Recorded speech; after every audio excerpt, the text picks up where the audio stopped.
Hi, hello. We're doing another live review, first impressions, listen and discuss and ramble type video for the new Sufjan Stevens album, The Ascension. In fact, we were already doing it. We were, 1.5 tracks in or so.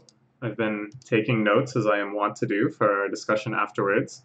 And then I glanced over at OBS and realized that I had been recording the desktop audio the whole time. So that is a absolute one-way ticket for a YouTube takedown or worse. So that video is lost to time forever. Whatever comments I made before starting and whatever chatter I had during these segments. Luckily, I noticed pretty quickly. I don't want to spend an hour and 20 minutes and then not have an album to show for it, and a video to show for it, and instead have just enjoyed a wonderful album. What a waste of time that would be. Anyways, I basically said that I've been a big fan of Sufjan Stevens for a while, but that being a fan of Sufjan Stevens is sometimes a very confusing statement because so many of his albums are so different from so many of his other albums. That I had heard this one was a lot like The Age of Odds, which is my favorite of his albums. I'm pretty sure, I don't know, Michigan and Seven Swans are also big contenders, and who can ever forget about Illinois? But at any rate, it's certainly up there, and certainly something that's a very unique album in my mind, something that I go to in times where no other album would suffice.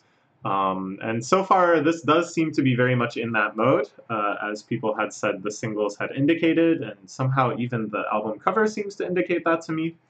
I'm talking about it being bombastic and beats and electronic drums, so that kind of sounds like The Age of Odds. Anyways, we'll get back into it. I can't believe I screwed up. What a silly mistake to make. I thought I had even checked if the desktop audio was recording, but whatever. Yeah, let's continue with Runaway From Me. I'm gonna turn it down a bit more.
Okay, all right, we'll move on to track 3. No copyright strikeys, please. This one is called Video Game, which is a Lana Del Rey song.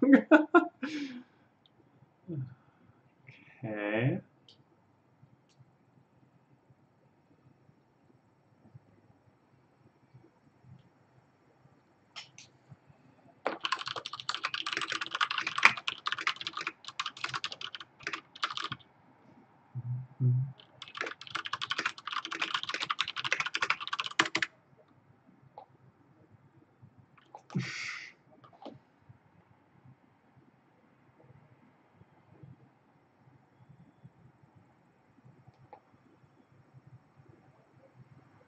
Hmm.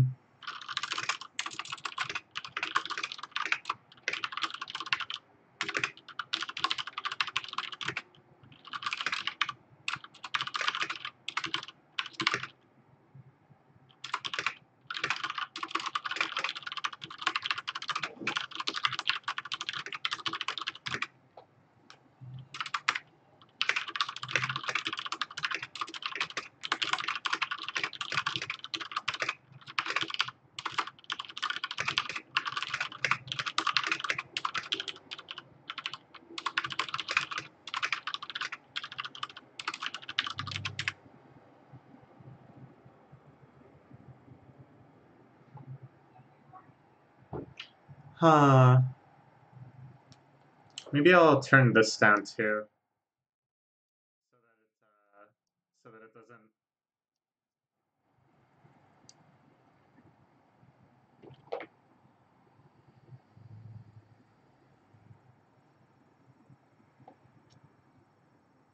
Hmm. I'm just like very paranoid about somehow the sound leaking and then getting a YouTube copyright takedown.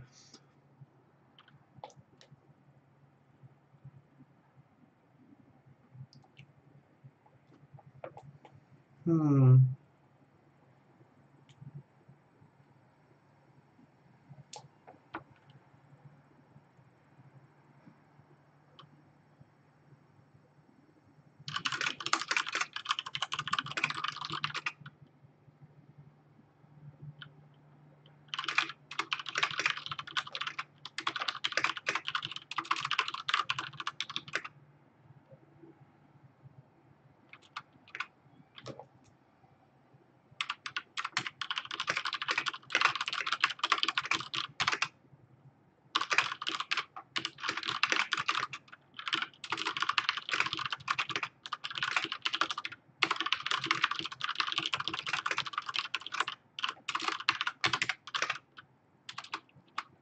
Yeah.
Lamentations. I'm sure this one will be nice and fun.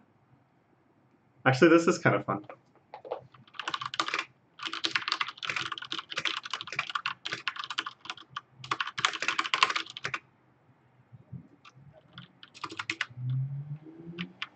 Whoa.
Ooh.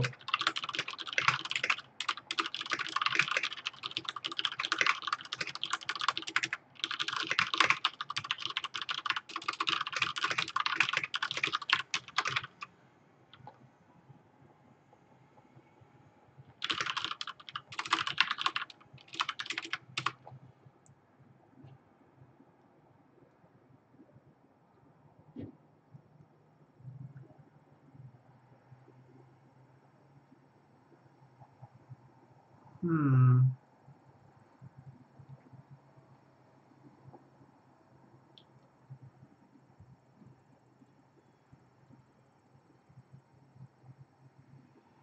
Mmm. Mmm.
Yeah.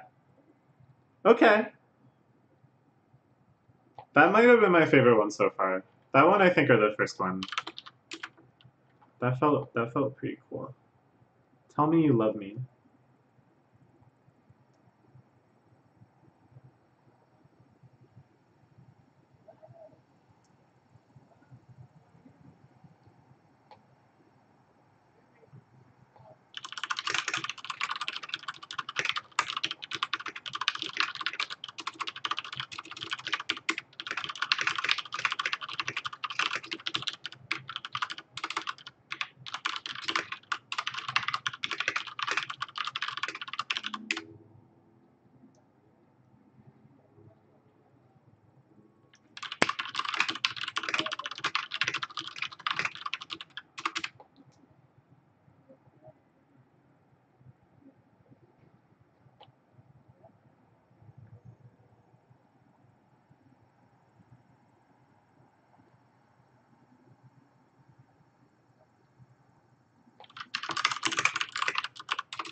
Hmm.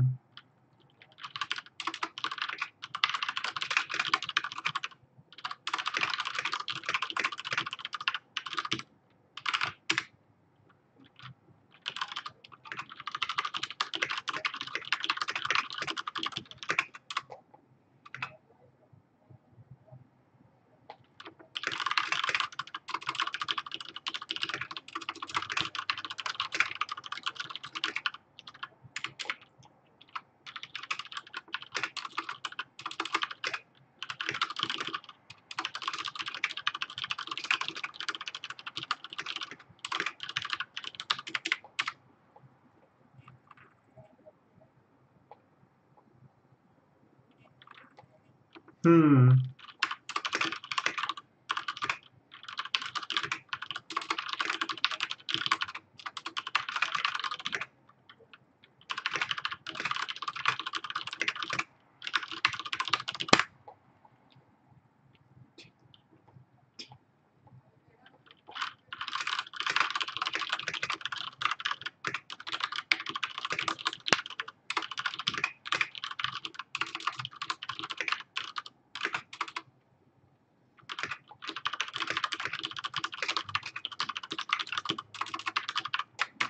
Ooh.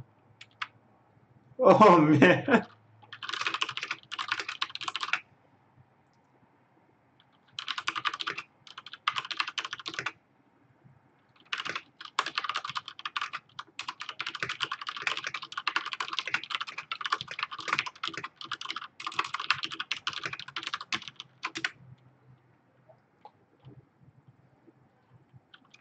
Okay.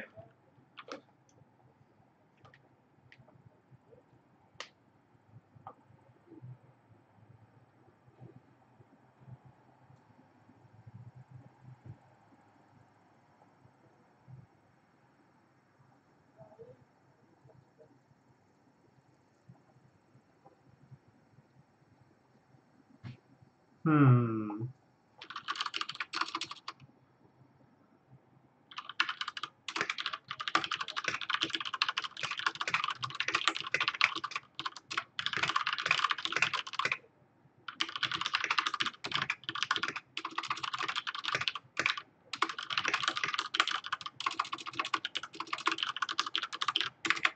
Uh-huh.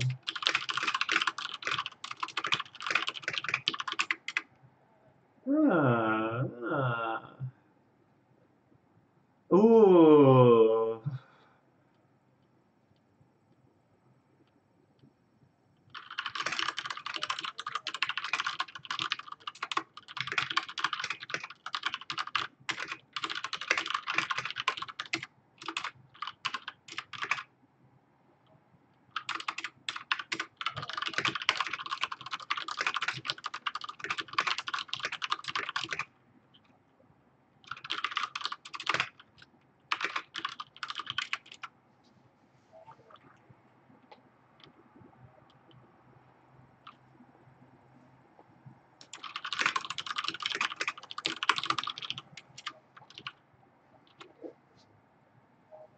Hmm. Hmm. Hmm.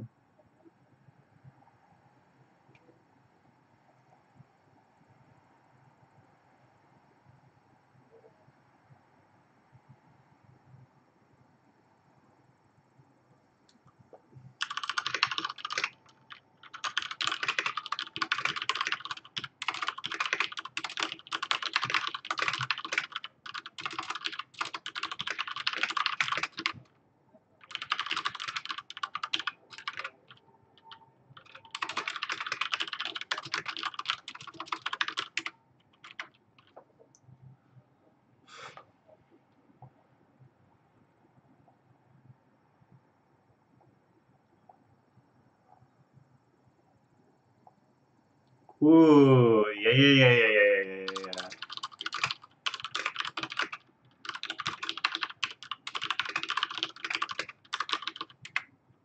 Yeah, yeah, yeah.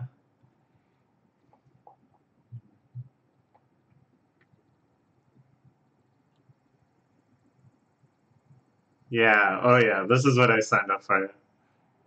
Yeah.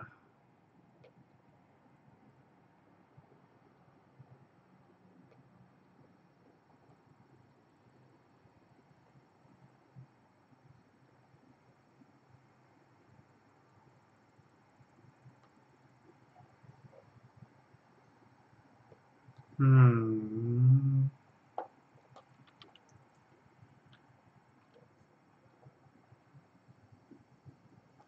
Ooh.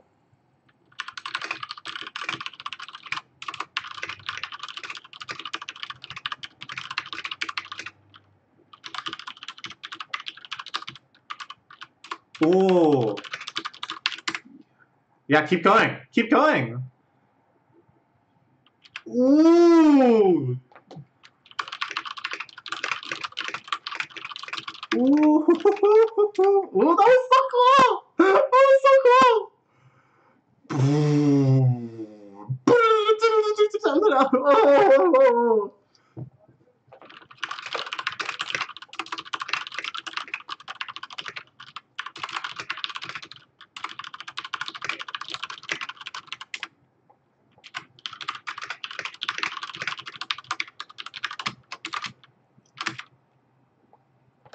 Oh. Keep going. Yes. More things. Oh. They're crawling up through my spine. All of these rhythms and beats. That was so cool.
Oh, man.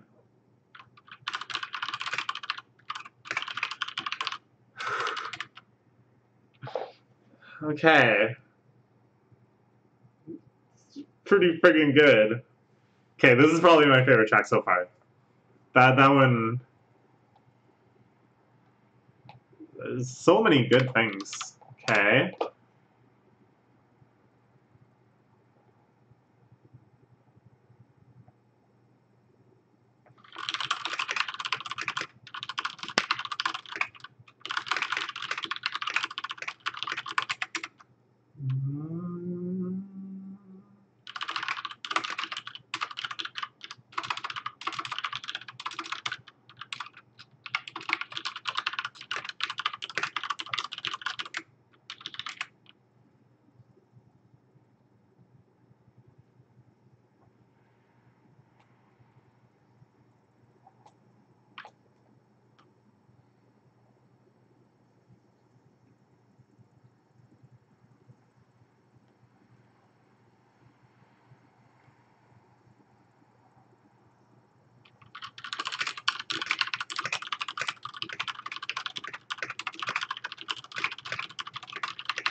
Separate the bottle from the gas.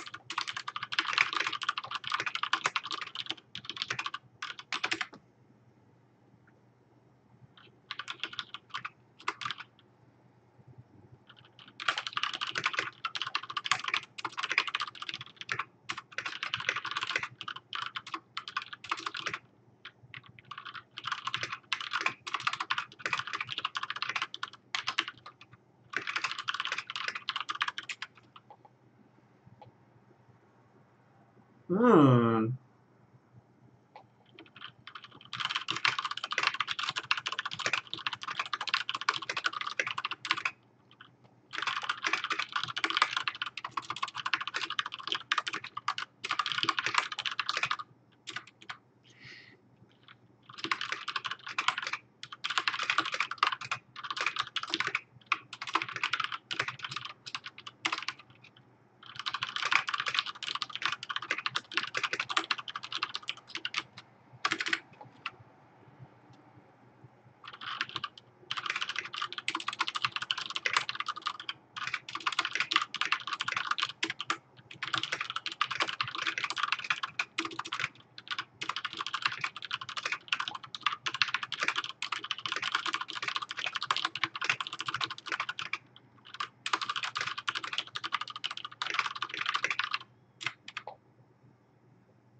Hmm.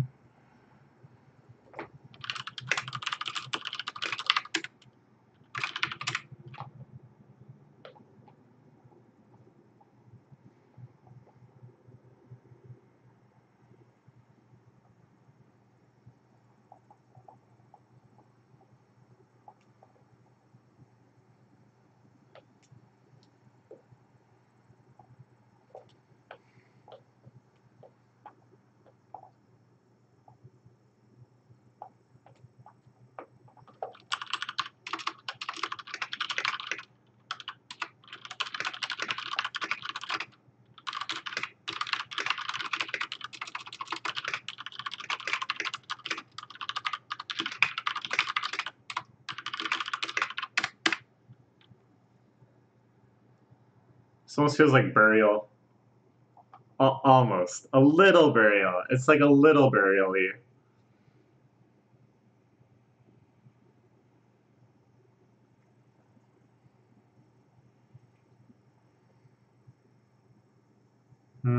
Nearing the halfway point in terms of tracks. And maybe of length, too? I don't know. Some shorties, but big longies. Yeah, this is cool.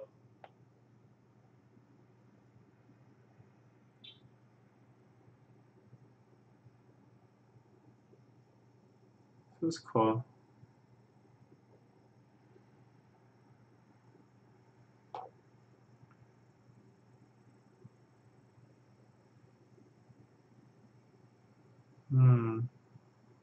Okay. Okay. This is cool. Ursa Major. That's where the Big Dipper is. Oh! Oh!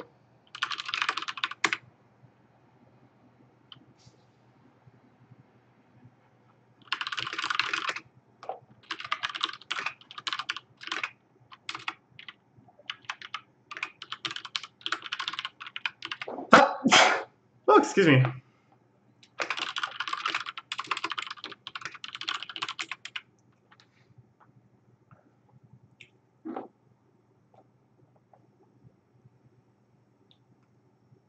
Whoa.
Mmm.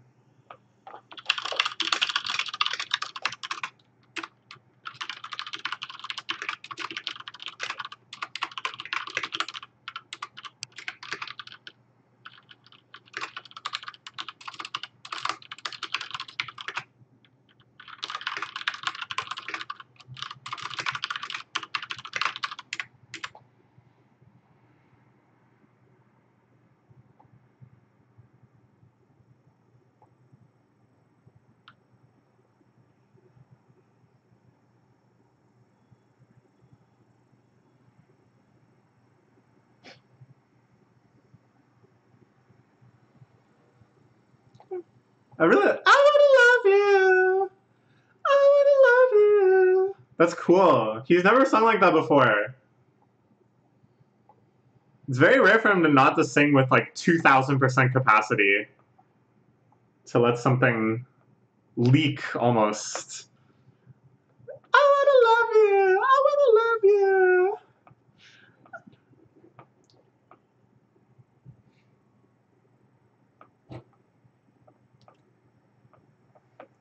Love you. Oh.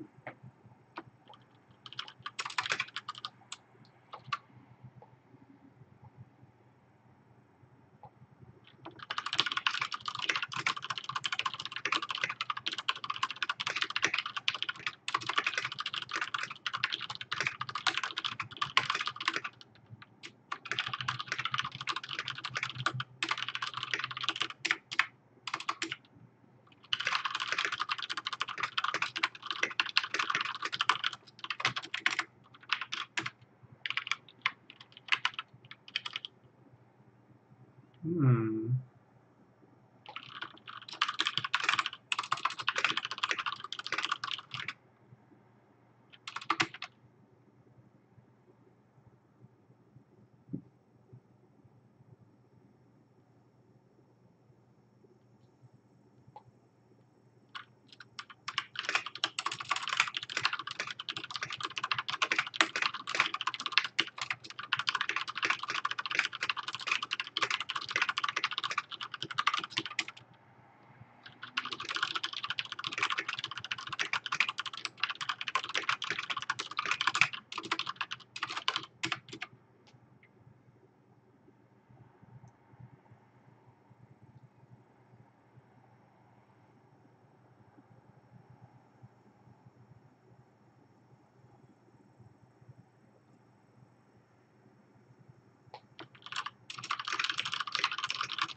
Circle?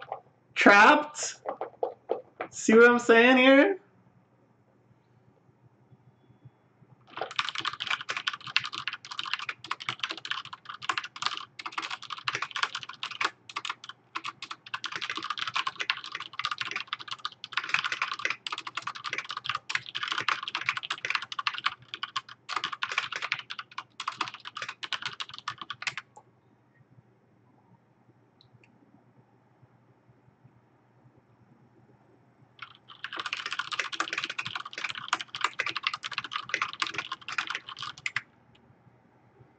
Yeah.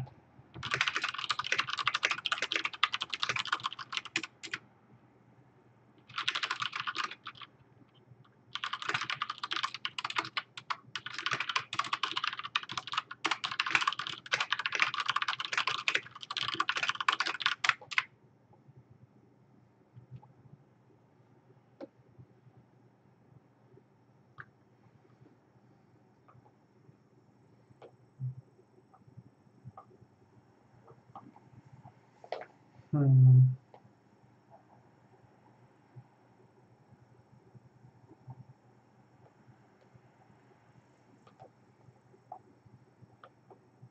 Hmm.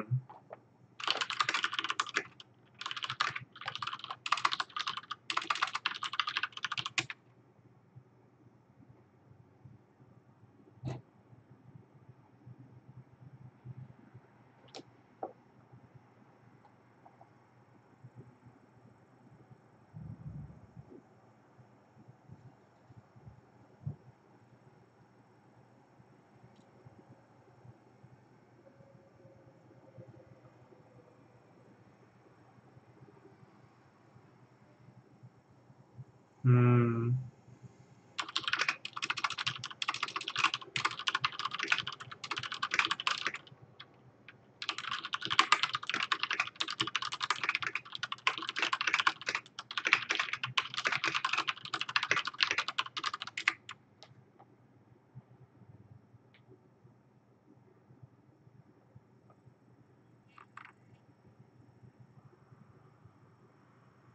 I'm changing the color of my video.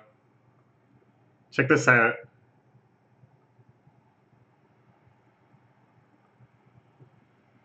I'm screwing with the color correction.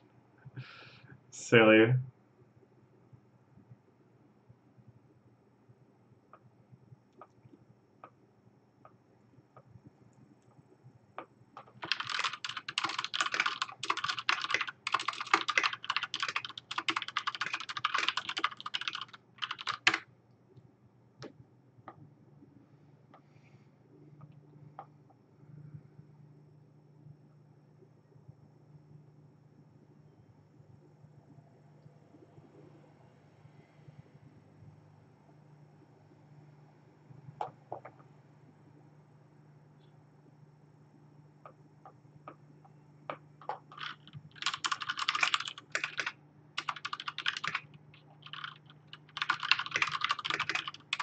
Ooh.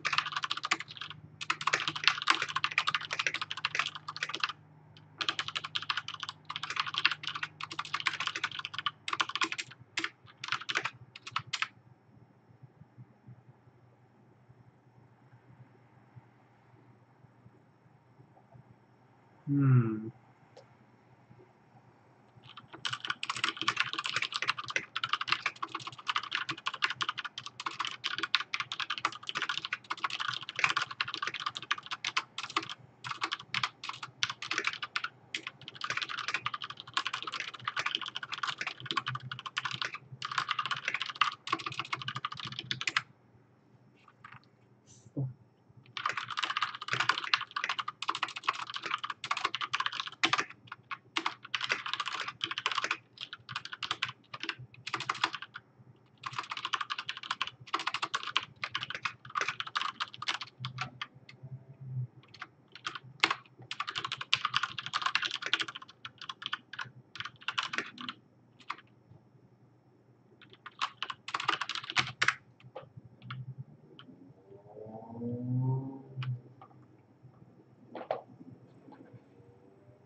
Hmm.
Four degrees off the ground.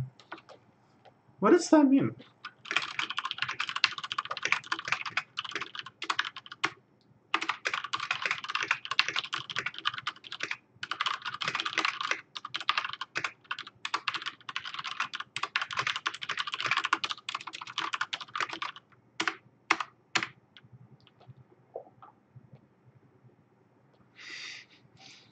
Facts? Thoughts?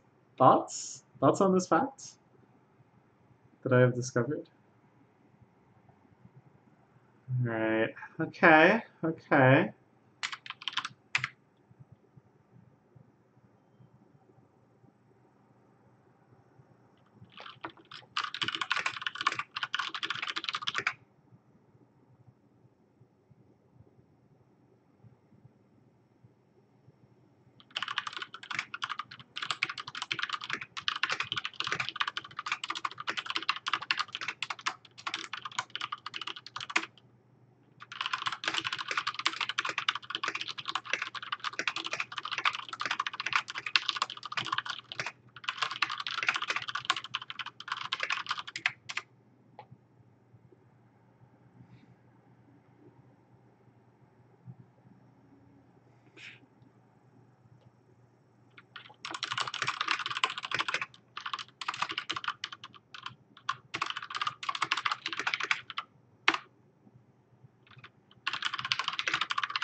Hmm.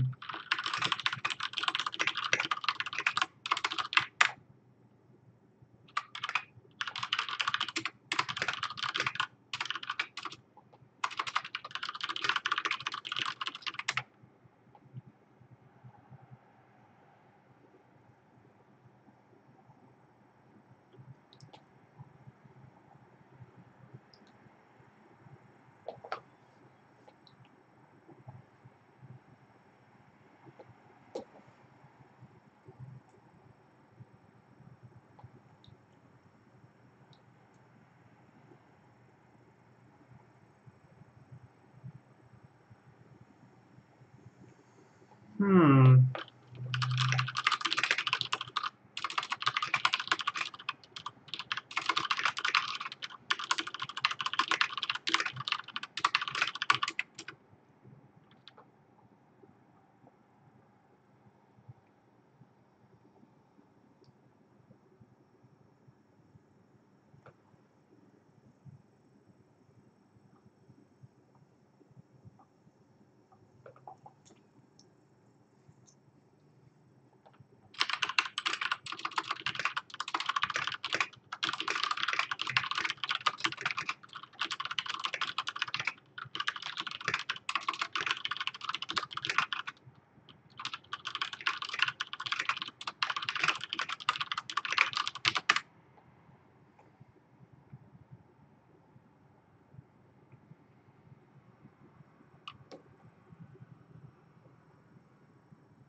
Ooh, nice transition.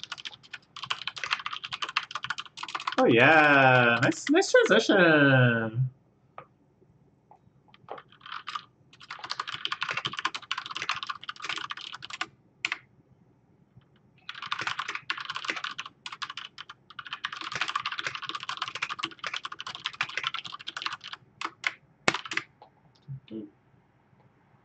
Dun, dun.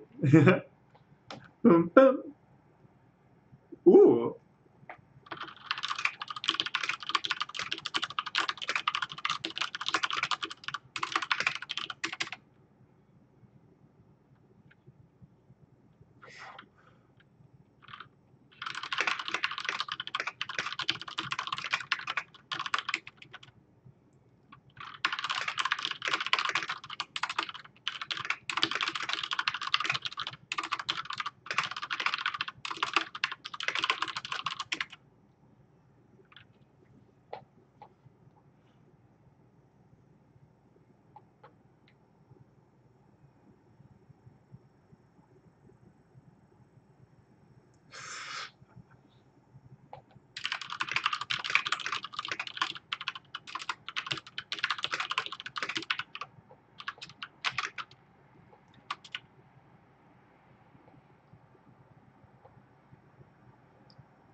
Boom, boom, boom, boom, boom.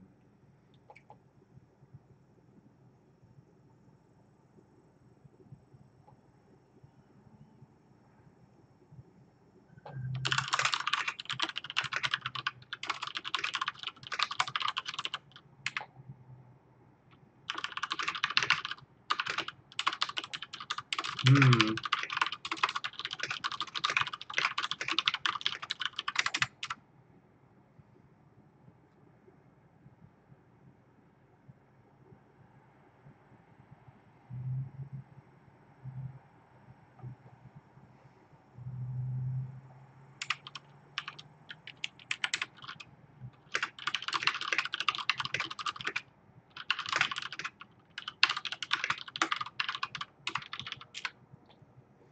Hmm.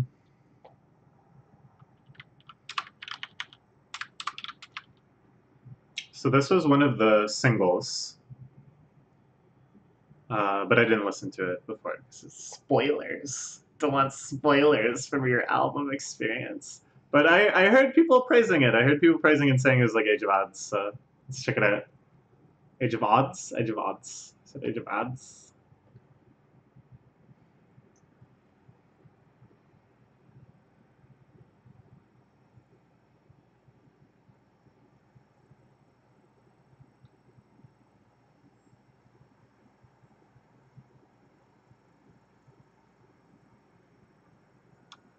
Hmm.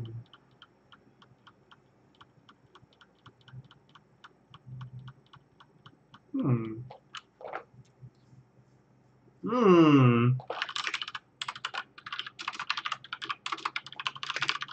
Ooh.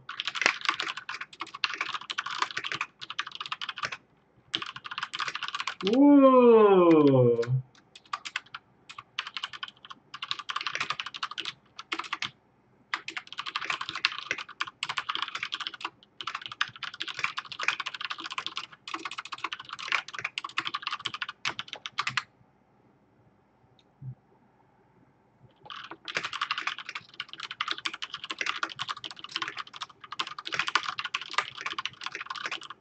Ooh. Ooh.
Is he gonna sing? Is he gonna start singing Sugar, Sugar, do, do, do, do? Oh, here we go. Someone could cut me some slack.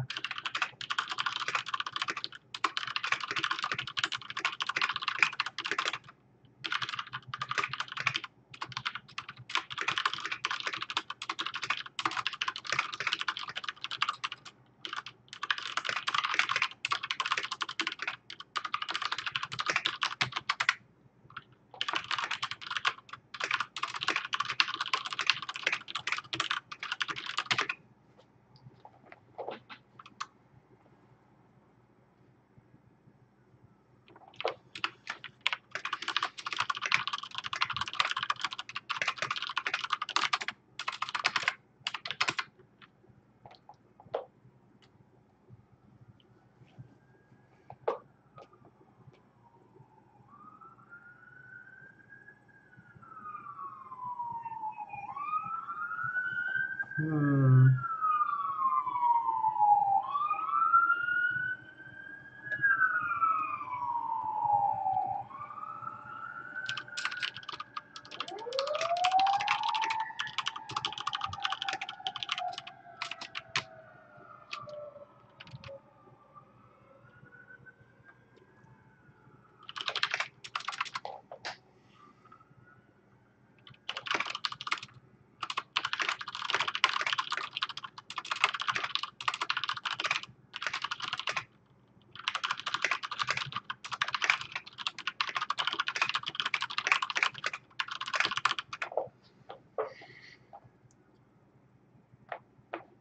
What is he talking about?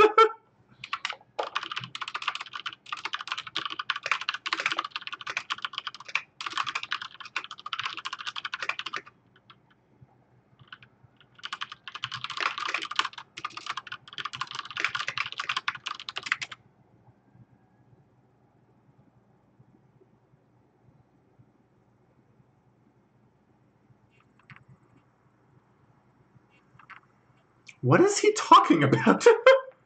Who are they? What?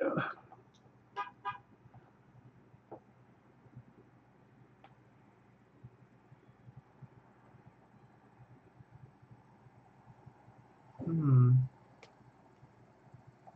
Let's take up this.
Hmm.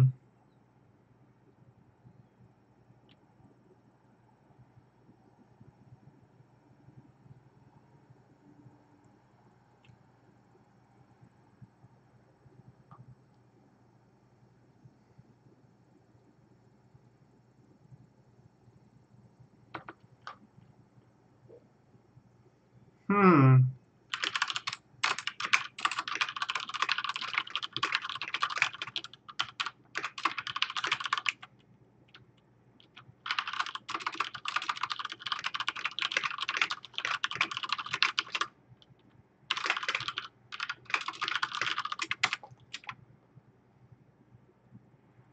Hmm. Hmm. Okay, title track. We're nearing the end. What's gonna happen?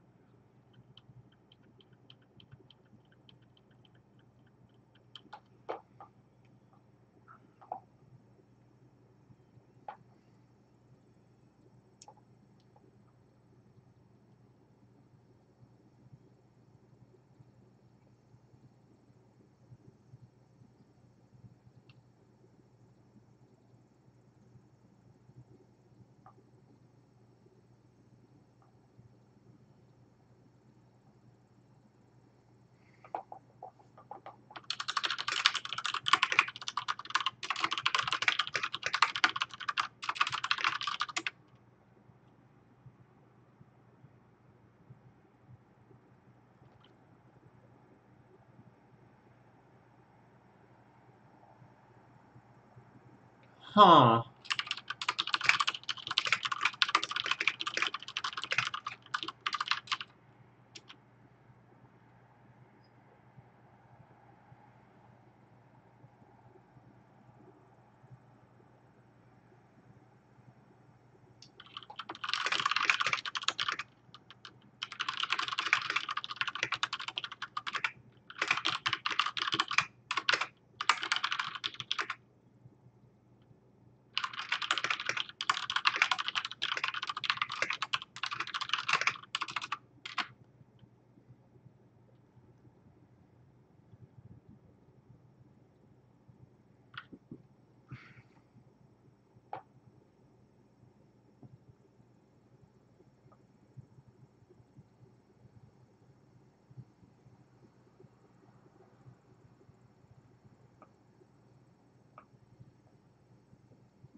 Hmm.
Oh.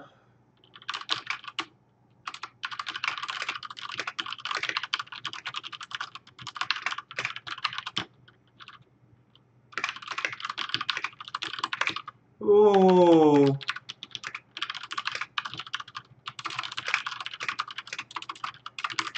Oh.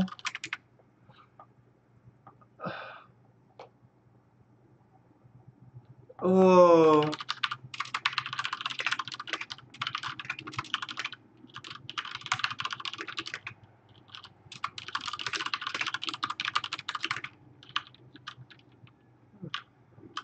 Oh.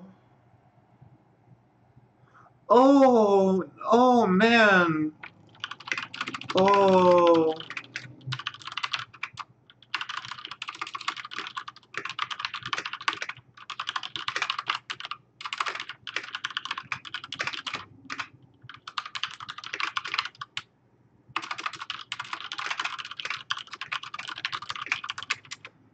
Oh, man.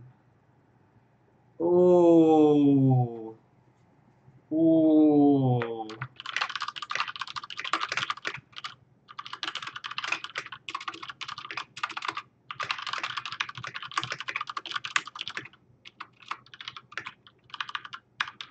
Oh.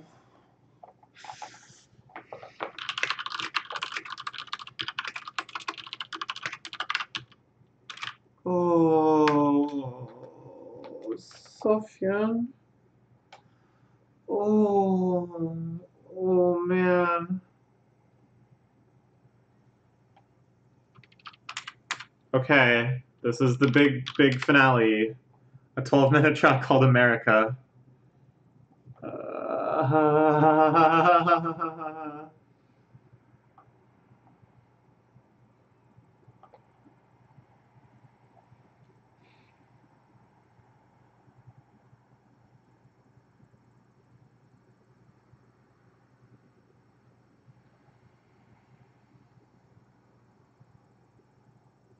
Yes.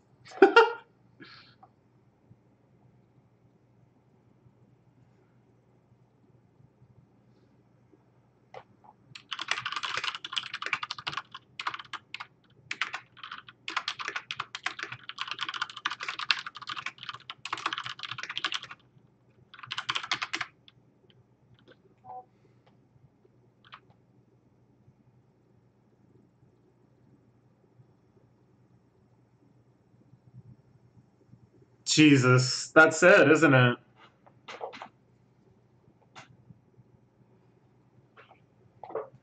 Uh,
Hmm. So is this going to be like many phases, this song? Are we going into a new phase now? Cool instrumental bridge.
Ooh.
Hmm.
Hmm.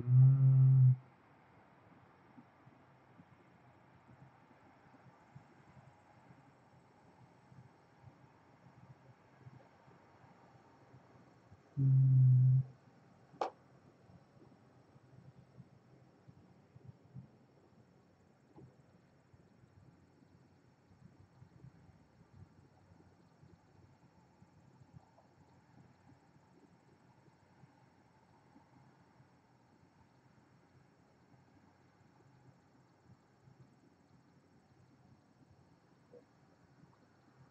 Hmm.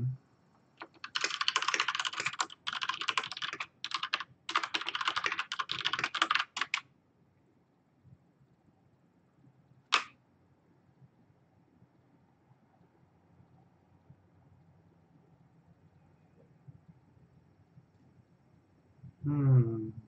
Hmm.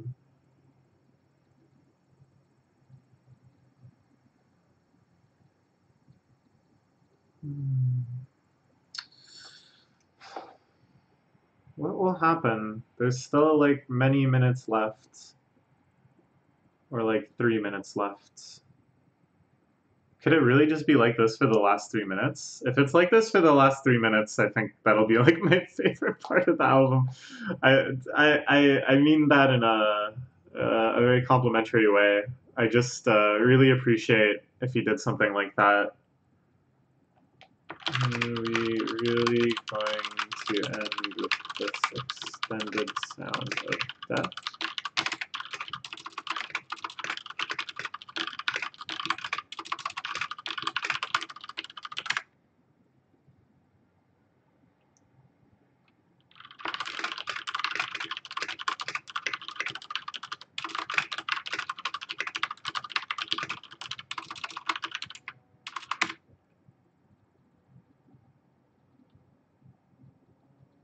Mmm.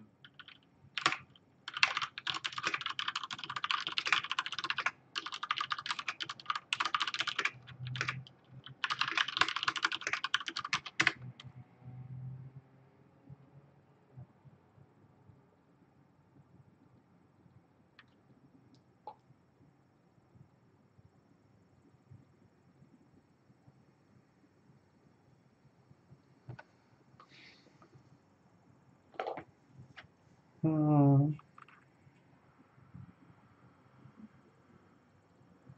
Hmm. Hmm. This part is really nice. This part is really, really nice. Yeah. Yeah, this is a very, very strong.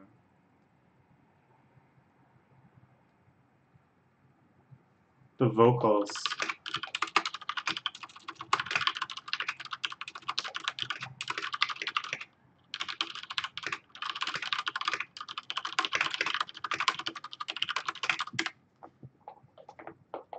Yeah. It really is gonna just be like this. There's no time for something else to happen.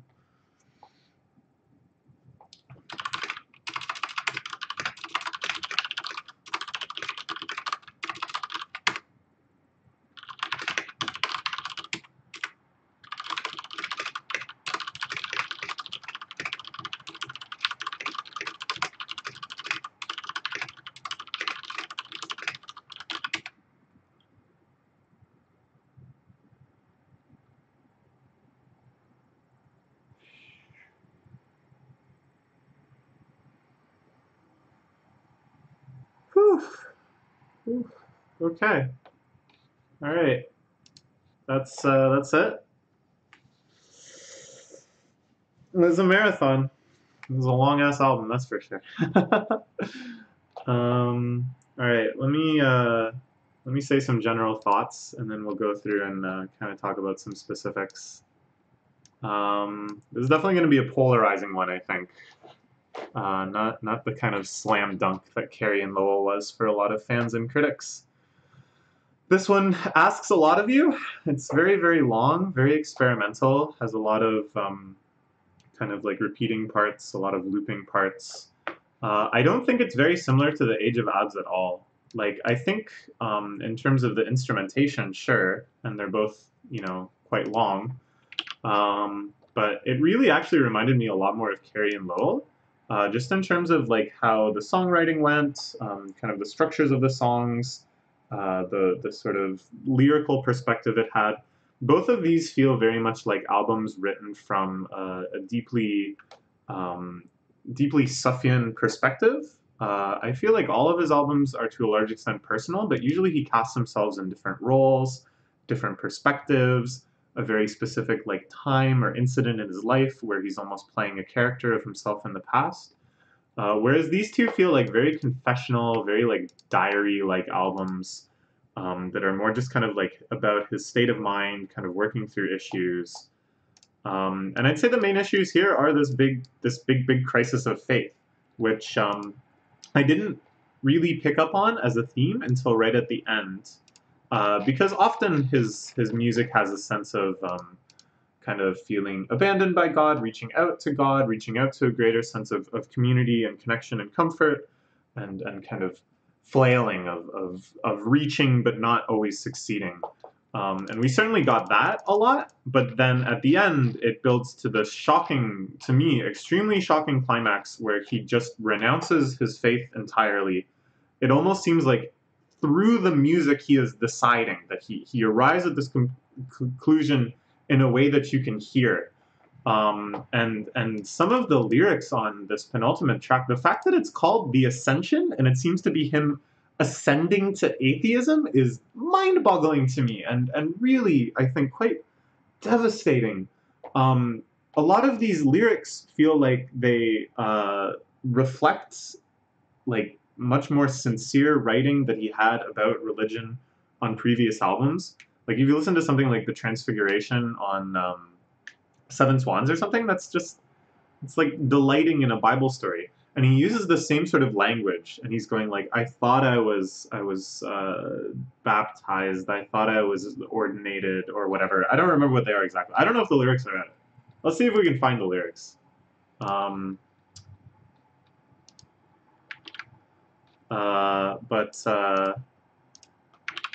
it just kind of felt like he was renouncing his former career. Like that, he was like, "Those albums don't mean anything to me anymore. Those things aren't true. Like, I don't believe them anymore." This is just mind-blowing to me. See, uh, hmm, hmm. Like, there weren't very many biblical references or just references in general on this album, which is very strange because usually he's a very like elusive um, and elusive writer, just constantly kind of making intertextual connections and stuff. Here, this seemed very, very insular, very just kind of like his own feelings. And the only reference here, like to Shakespeare,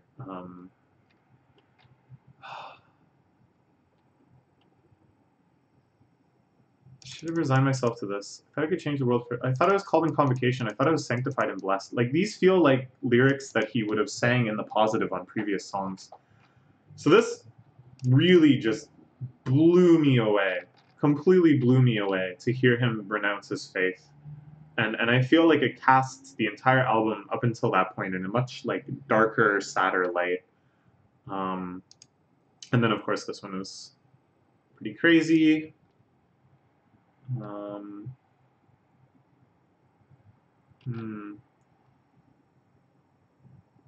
Protest songs against the sickness of American culture in general.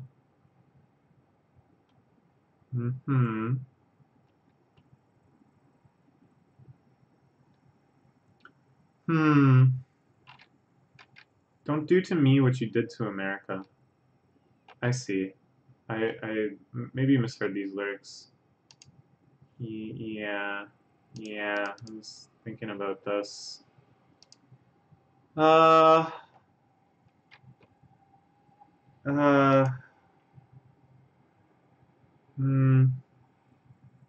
not a religious song. Crisis of faith about my identity. Anyways, yeah, I think this is going to be pretty polarizing. I think if there's, this seems like kind of pannable too, you know? It didn't really have the dynamicism of a lot of his songwriting. It was very like loopy. A lot of the tracks were kind of in the same mode. This is what I'm saying, that it doesn't really remind me of Age of Odds very much at all. There weren't many of those big bombastic moments where things just kind of like explode into an entirely new emotion or texture. There's one near the start that really blew me away. Probably put some caps about it. Well, whatever. But yeah, it kind of felt like elements of it were like alien to him. That he would have these like synth loops, almost like 80s feel at times. And it just seemed somewhat disconnected from like the mode of the song, that it was more singing to an accompaniment instead of everything being roused by the same emotional spirit, all of the instruments and all of the synths and all of the sounds. I liked all the really weird stuff. I liked the really kind of glitchy, the weird samples, the chopped up vocals. Things like that really intrigued me, and I kind of wish there was even more of that. Like, I wish he just went like super hard on it, and he didn't kind of back off into these normal singing parts and kind of like chorus melody, chorus verse. Sorry, I mean patterns, but just like committed. Like, okay, this is an experimental track.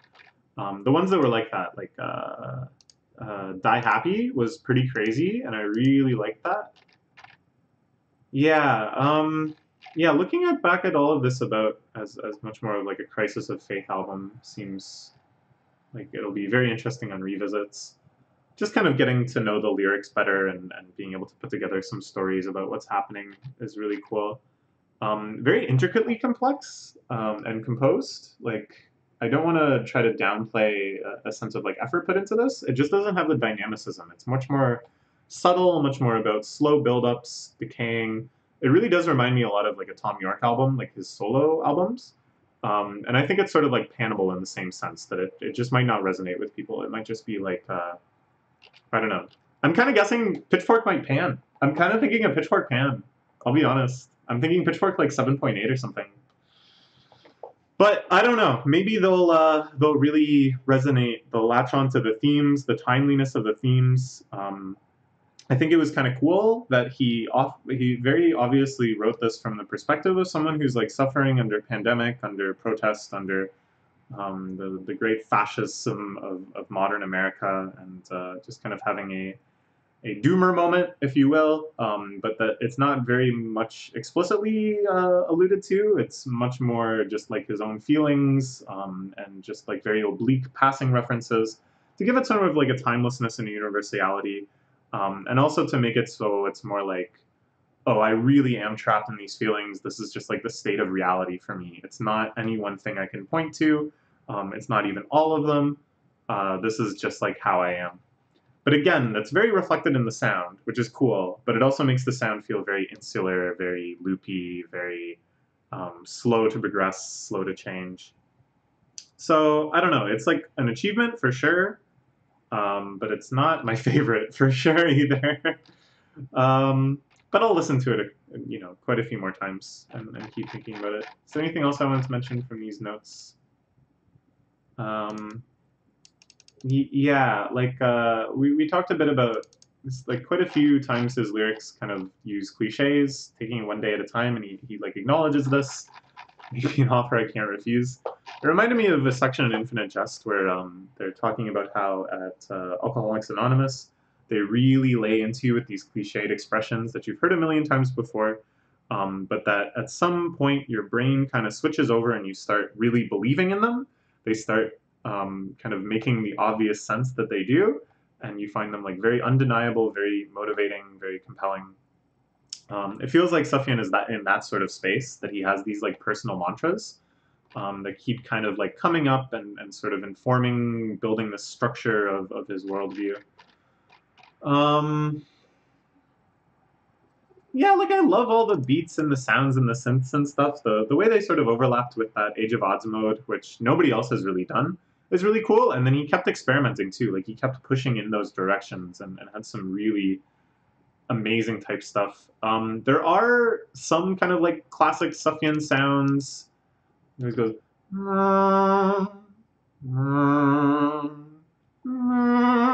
it's like a lot of his songs have that kind of chord progression or like a brass part that just goes like.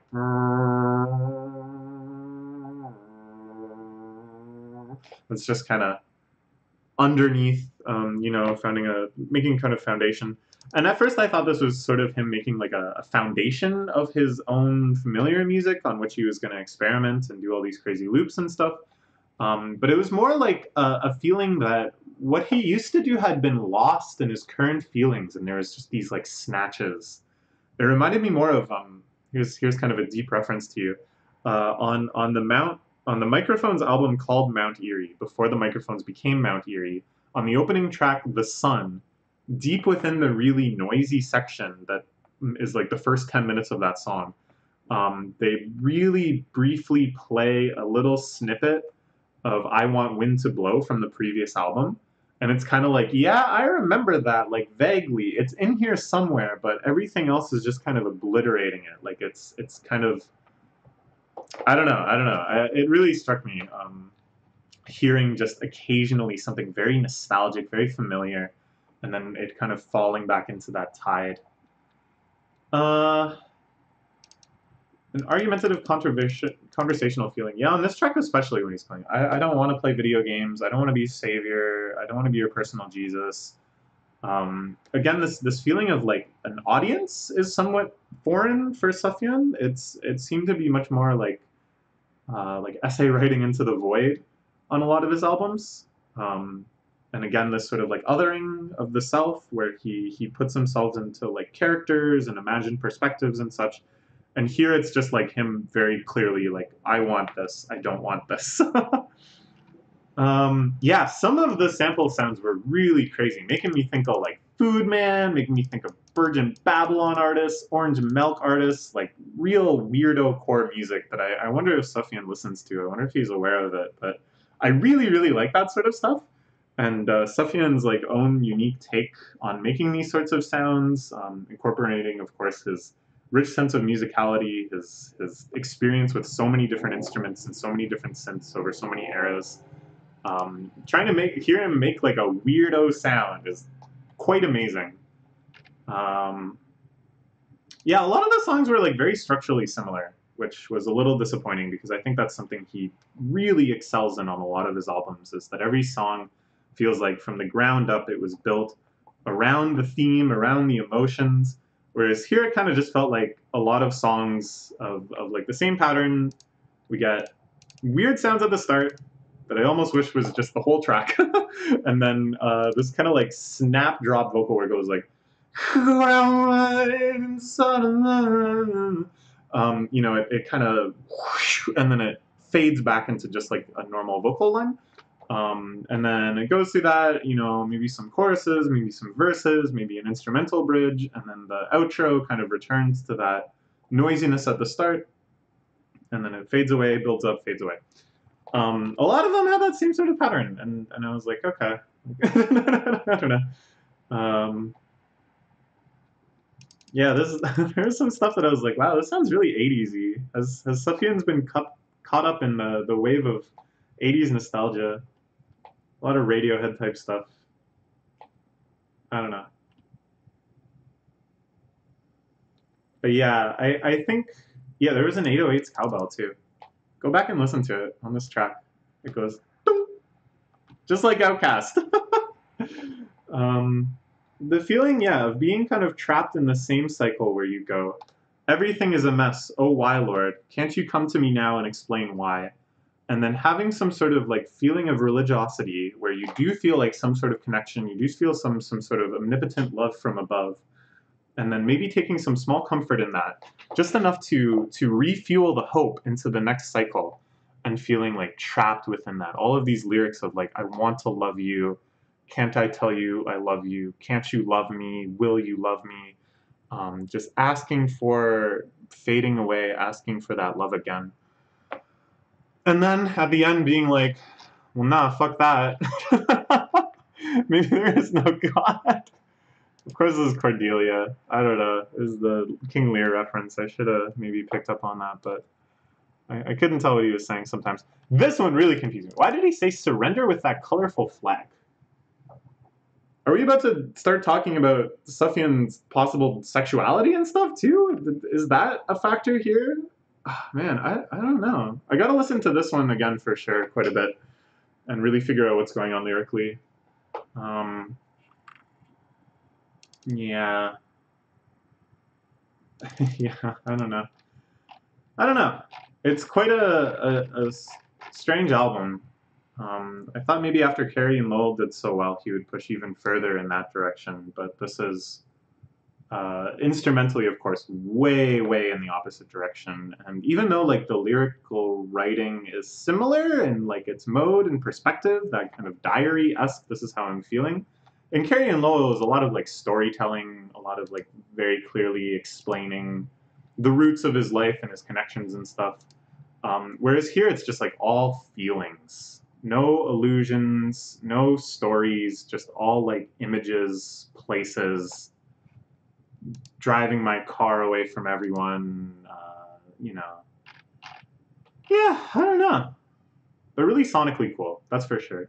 Shit my pants and wet the bed. Why you checked your test on last week?